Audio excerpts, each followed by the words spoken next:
സച്ചിയുടെയും രേവതിയുടെയും നാളത്തെ വിശേഷത്തിലേക്ക് എല്ലാവർക്കും സ്വാഗതം കേട്ടോ. അങ്ങനെ വിമലാമ്മയെ ആശുപത്രിയിൽ എത്തിച്ചിട്ട് സച്ചിയാണെങ്കിലോ ആദ്യം അടുത്ത് വിളിച്ച് കുറച്ച് കാര്യങ്ങളൊക്കെ ചോദിക്കുകയാണ്. ആദ്യം മോനെ, നിങ്ങൾ എപ്പോഴാണ് ഈ നാട്ടിലെത്തിയത്? അല്ല, നിങ്ങൾ ആരെ കാണാൻ വന്നതാണ്? തുടങ്ങിയ കാര്യങ്ങളൊക്കെ ചോദിക്കുമ്പോൾ കൊച്ചൊരക്ഷരം പോലും മിണ്ടുന്നില്ല. കുഞ്ഞ് നമ്മുടെ ശ്രുതി പറഞ്ഞു കൊടുത്ത കാര്യങ്ങളൊക്കെ ആലോചിച്ച് ഇങ്ങനെ ഇരിക്കുക. അപ്പോൾ രേവതി ചോദിച്ചു, എന്താ മോനെ?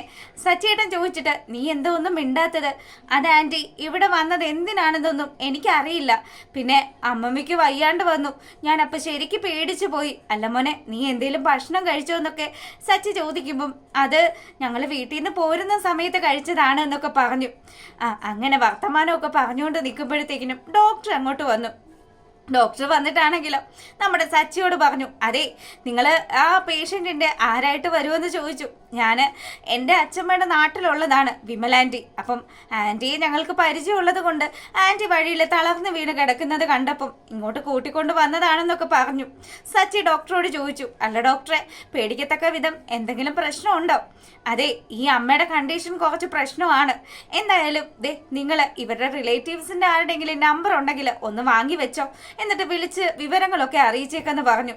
പിന്നീട് നമ്മുടെ സച്ചി ആദ്യെ വിളിച്ച് അടുത്തിരുത്തി. ആദ്യം മോനേടാ, നിന്റെ ആ അമ്മമ്മേൻ്റെ ഫോണ് അതെവിടെ ഇരിക്കുന്നതെന്ന് ചോദിച്ചപ്പോൾ അതെ, ആ കൊണ്ടുവന്ന കവറുണ്ടല്ലോ അതിനകത്ത് ഇരിക്കുന്നുണ്ട് സച്ചിയങ്ങളെ, അത് പൊട്ടിപ്പോയിട്ടുണ്ടെന്ന് കൊച്ചിങ്ങനെ പറയുകയാണ്. അപ്പം നമ്മുടെ സച്ചിയാണെങ്കിലോ, പൊട്ടിപ്പോയോ? എങ്ങനെ പൊട്ടിയതാ മോനെ എന്ന് ചോദിക്കുമ്പം അതെ, അമ്മ വീണല്ലോ, വീണ സമയത്ത് ഫോണ് താഴെ വീണു, അങ്ങനെ പൊട്ടിപ്പോയതാണ് എന്നൊക്കെ പറഞ്ഞു. രേവതി ആ ഒരു ഫോണൊക്കെ ഇങ്ങനെ കവറിനകത്ത് നിന്ന് എടുത്തു. നോക്കുമ്പോഴത്തേക്കിനും സച്ചിയേട്ടാ, ഇത് മൊത്തത്തിൽ പൊട്ടിപ്പോയി. ഇനി എങ്ങനെയാ നമ്മൾ ഇതിനകത്ത് നിന്ന് ഈ അമ്മേൻ്റെ മോളുടെ നമ്പറൊക്കെ കണ്ടുപിടിക്കുക? ഇനിയിപ്പം മറ്റു മാർഗങ്ങളൊന്നും ഇല്ലല്ലോ. അങ്ങനെ അവർ ടെൻഷൻ അടിച്ച് നിൽക്കുമ്പം മോനേടാ, നിനക്ക് നിന്റെ ആൻറ്റിയുടെ നമ്പർ കാണാതെ അറിയാവോ എന്ന് ചോദിച്ചു. അയ്യോ, എനിക്ക് അറിയത്തില്ലല്ലോ, ആ നമ്പറും എനിക്കറിയില്ല. അല്ല, നിന്റെ ആൻറ്റി ഇപ്പം എവിടെയാ ജോലി ചെയ്യുന്നതെന്ന് രേവതി ചോദിക്കുകയാണ്. അപ്പം രേവതിയുടെ അടുത്ത് നമ്മുടെ ആദ്യക്കുട്ടൻ കളവ് പറഞ്ഞു. ശ്രുതിയെ പേടിച്ചിട്ട് തന്നെയാണ് കൊച്ചി ഈ കള്ളത്തരങ്ങളൊക്കെ പറയുന്നത്. അങ്ങനെ ആദ്യ പറഞ്ഞു, എനിക്ക് അറിയത്തില്ല ആൻറ്റിന്നതെന്നും ആൻറ്റി എപ്പോഴാണ് വീട്ടിലേക്ക് വരുന്നതെന്നും ഒന്നും എനിക്കറിയില്ല. അല്ല മോനെ, നിന്നെ വിളിച്ചപ്പോഴെപ്പോഴെങ്കിലും നിന്നോട് നാട്ടിലേക്ക് വരുന്ന കാര്യം നിന്റെ ആൻറ്റി പറഞ്ഞിട്ടുണ്ടോ? ഇല്ല രേവതി ആൻറ്റി, എന്നോട് ഒന്നും പറഞ്ഞിട്ടില്ല. എനിക്ക് ആ കാര്യങ്ങളൊന്നും അറിയില്ല. എനിക്കിപ്പോൾ എൻ്റെ അമ്മമ്മയ്ക്ക് വയ്യാത്ത കൊണ്ട് ആ സങ്കടമൊക്കെ വരുവാണെന്നും പറഞ്ഞു ആദ്യകൂട്ടൻ ചിണുങ്ങാൻ തുടങ്ങി.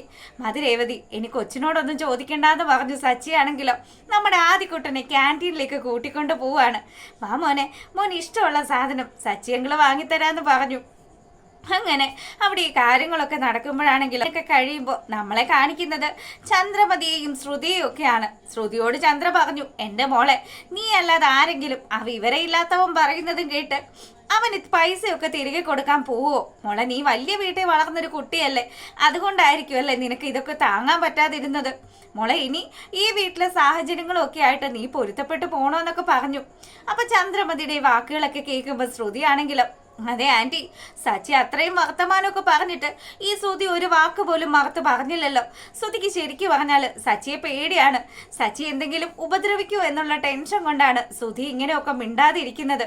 പക്ഷെ ഇനി എന്നെ എന്തെങ്കിലും പറഞ്ഞു കഴിഞ്ഞാൽ അവന് തക്ക മറുപടി ഞാൻ കൊടുത്തിരിക്കുമെന്ന് ഇവള് ചന്ദ്രമതിയുടെ അടുത്ത് പറഞ്ഞു. എന്തായാലും പോട്ടെ മോളെ, ഇനിയിപ്പം ആ കാര്യങ്ങളും പറഞ്ഞ് നിങ്ങൾ തങ്ങളിൽ വഴക്കിട്ടിട്ട് എന്തെങ്കിലും പ്രയോജനമുണ്ടോ? ദേ, അവള് കണ്ടില്ലേ, അവള് നല്ല ബുദ്ധിപൂർവ്വമുള്ള കളിയാ കളിക്കുന്നത്. ഒരു മാസത്തേക്ക് അവളുടെ സ്വന്തം വീട്ടിൽ നിൽക്കാൻ പോയിട്ട് കൂടും കുടുക്കയൊക്കെ എടുത്ത് തിരികെ വന്നിരിക്കുകയാണ്. എന്നിട്ട് ഇപ്പൊ ഭർത്താവിനെയും കൂട്ടിയിട്ട് പുറത്തെവിടെയോ ഭക്ഷണം കഴിക്കാനും പോയിരിക്കുന്നു. നിങ്ങൾ ഇതൊക്കെ കണ്ടിട്ട് വിഷമിക്കൊന്നും വേണ്ട. ദേ, എത്രയും പെട്ടെന്ന് തന്നെ അവളെ ഈ വീട്ടിൽ നിന്ന് പുറത്ത് ചാടിക്കാനുള്ളൊരു വഴി ഈശ്വരനായിട്ട് കാണിച്ചു തരുമെന്ന് ചന്ദ്ര പറഞ്ഞു. അങ്ങനെ ആ ഒരു സീനൊക്കെ കഴിയുമ്പോഴാണെങ്കിലും നമ്മുടെ വിമലാമ്മ പതിയെ കണ്ണുകളൊക്കെ തുറന്നു. അപ്പം വിമല കാണുന്നത് നേഴ്സ് അടുത്തിരിക്കുന്നതാ. ഞാനിപ്പോൾ എവിടെയാ ഉള്ളതെന്ന് ചോദിക്കുമ്പോൾ അതെ, നിങ്ങൾ ആശുപത്രിയിലാണ് ഉള്ളത്. അല്ല, എൻ്റെ ചെറുമകൻ എൻ്റെ കൂടെ ഉണ്ടായിരുന്നു, എൻ്റെ ആദ്യമോൻ ആദ്യം പുറത്തിരിക്കുന്നുണ്ടെന്ന് ആ ഒരു നേഴ്സ് പറഞ്ഞു. അങ്ങനെ നമ്മുടെ സച്ചിയും രേവതിയും കൂടി ആദ്യം കൂട്ടിയിട്ട് അങ്ങോട്ടേക്ക് വരികയാണ്. ഈ സമയത്താണെങ്കിലോ മക്കളെ നിങ്ങൾ എപ്പോഴാ വന്നതെന്ന് വിമല ചോദിക്കുക. അതെ, ഞങ്ങള് അമ്മ തളർന്നു വീണില്ലേ, ആ സമയത്ത് അങ്ങോട്ട് വന്നതാണ്. എന്തായാലും ഇനിയിപ്പോ ടെൻഷൻ അടിക്കണ്ട കേട്ടോ. ദേ കൊച്ചിനെ ഞങ്ങളൊന്ന് വീട്ടിൽ കൊണ്ടുപോയിട്ട് കൊണ്ടുവരാം.